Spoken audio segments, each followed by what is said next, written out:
ወደ ትግራይ ክልል የሚያስገቡ መንገዶች የተዘጉት ከበላይ አካል በተሰጠ ትዕዛዝ ነው ሲሉ የጸጥታ አካላት ምላሽ ሰጡ። ብልጽግና ለትግራይ ህዝብ የሚጓጓዝ መሰረታዊ ሸቀጥ እንዳይገባ በአፋርም በአማራም ክልሎች በኩል ከከለከለ ቀናት እየተቆጠሩ ነው። አሽከርካሪዎች ደግሞ አረቄና ቢራ ብቻ ይዛችሁ መሄድ ትችላላችሁ አሉን ሲሉ ተናግሯል። ባለፉት ቀናት ወደ ትግራይ ክልል የሚበላሹ ዕለታዊ ፍጆታዎችን ጭነው የሚጓዙ አሽከርካሪዎችን አገዛዙ መከልከሉን በተመለከተ በተከታታይ መዘገባችን ይታወሳል። በአፋር በኩል የተጣለው ክልከላ የጀመረው ባሳለፍነው ሰኞ ጀምሮ ሲሆን ከማግስቱ ማክሰኞ ግንቦት 19 ጀምሮ ደግሞ በአማራ ክልል በኩልም ወደ ትግራይ በሚወስደው መስመር ላይ እገዳ መጣሉን የትግራይ ጊዜያዊ አስተዳደር ገልጿል። አሽከርካሪዎቹ በበኩላቸው በአፋር ክልል እንዲቆሙ ከተደረጉ 7ኛ ቀናቸውን እንዳስቆጠሩ አስረድተው ከበላይ ትዕዛዝ በሚል ያነጋገሯቸው በስፍራዎች የሚገኙ የጸጥታ አካላት እንደመለሱላቸውና ወደ ትግራይ እንዳይገቡ መከልከላቸውን ከመናገር ውጭ ግን ምክንያቱን እነርሱ እንደማያውቁ ገልጿል።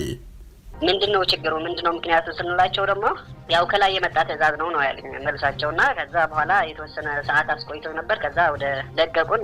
እንደገና ደግሞ ሰርዶ ያዙን። ሰርዶ ሲይዙን እዛም በቃ ምንም ከላይ የመጣ ትዕዛዝ ነው፣ ፌደራል ፖሊስ ነው የያዘን። ከዛ ምንድነው ምን አጥፍተን ነው ወይ ፍተሻ ካለ ተሽል ህጋዊ ንብረት ነው የጫነው ስንላቸው በቃ ከላይ የመጣ ከፌደራል የመጣ ትዕዛዝ ነው ምናምን ነው ያሉት። ሰኞ፣ ማክሰኞ፣ ሮብ፣ ሐሙስ ከዛሬ ድረስ ምንም መፍትሄ የለም። ላይ በተሰጠን ትዕዛዝ ነው ያስቆምናችሁ ነው የሚሉት። ምንም እንደሆነ አይታወቅም። ለመቀሌ ያልፍም ተብሎ መኪናው እየተራገፈ ነው። እዚህ አፕል የጫነ መኪና አረቂና ቢራ ብቻ ነው የሚያልፈው ተብሎ ይሄው ሁሉ መኪና ቆሟል። ከዛ ዝሮን በወልዲያ ለመምጣቱን ሞክረን ነበር። ወልዲያ ስንሞክር ወልዲያውን ዝግ ነው ያለ። ከሰኞ ጀምሮ እስካሁን ተዘግተን ያለ። እኛ ለኬላው ያለውን ፌደራል ፖሊስ ያለ እዛ አነጋግረናል።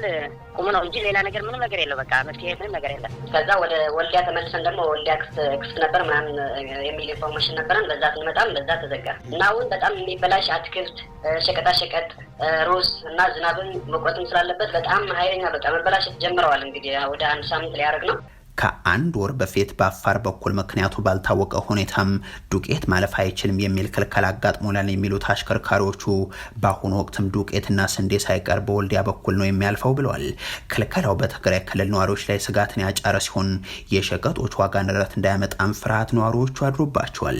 ክልሉን አንዴ ነዳጅ፣ ሌላ ጊዜ ደግሞ የትራንስፖርት እቀባዎችን በመጣል አሁን ደግሞ የዕለት ፍጆታ በማገድ ጭምር ህዝቡ በጭንቀት እንዲኖር ያደረገው አገዛዙ ጉዳዩ ላይ የሚሰጠው ምላሽ ግን የለም።